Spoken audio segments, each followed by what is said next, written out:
നോക്കി നമ്മുടെ നാട്ടിലെ ഒരു മുസ്ലിം ചെറുപ്പക്കാരന്റെ വീട്ടിൽ ഒരു ഫംഗ്ഷൻ നടക്കുമ്പോ ഒരൊറ്റ ഹറാമില്ലാത്തൊരു ഫംഗ്ഷൻ ആണെങ്കിൽ നിങ്ങൾ വിചാരിച്ചോളൂ, പ്രതീക്ഷിച്ചോളൂ, അവിടെ മലായിക്കത്തുൽ കിറാമിന്റെ സാന്നിധ്യം ഉണ്ടാകും.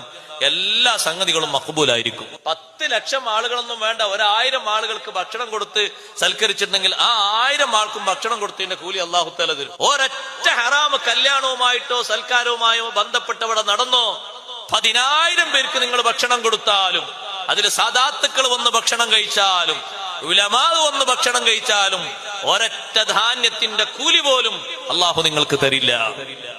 ഒരാശങ്കയും വേണ്ട ആ വിഷയത്തിൽ. നിങ്ങളെപ്പോലെ പെങ്ങന്മാരെ കല്യാണം ഞാനും നടത്തിയിട്ടുണ്ട്. ഹറാം പറഞ്ഞ ഒരു വിഷയമില്ലാതെയാണ് നടത്തിയത്.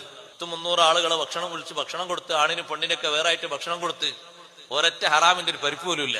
ഒരു ഫോണിൽ പോലും ഒരു ഫോട്ടോ ഒക്കെ പോസ്റ്റ് ചെയ്തിട്ടില്ല. അപ്പൊ ആരൊക്കെ ഫോട്ടോ എടുക്കേണ്ട സ്റ്റേജിൽ വന്ന് ഏതൊക്കെ ബാച്ചാണ്? +2 ബാച്ച്, പിന്നെ BA ബാച്ച്, പിന്നെ +1 ബാച്ച്. പറയൂ, എല്ലാവരും പറയൂ. അതല്ലേ ഇപ്പോഴത്തെ സന്ദേശം. ആണത്തത്തോട് ആണായി നിൽക്കുന്ന അന്തസ്സുള്ള ബാപ്പമാരതിനെ ഉദിക്കരുത്.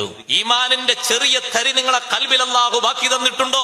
മുത്തുനബി തങ്ങളോട് മഹബത്തുണ്ട് എന്നൊരു ചെറിയ മഹബത്തിന്റെ ചെറിയൊരു അംശം കൽബിൽ ബാക്കിയുണ്ടെങ്കിൽ ഒരൊറ്റ ഹറാമിന് അവിടെ മേൽവിലാസം കിട്ടരുത്.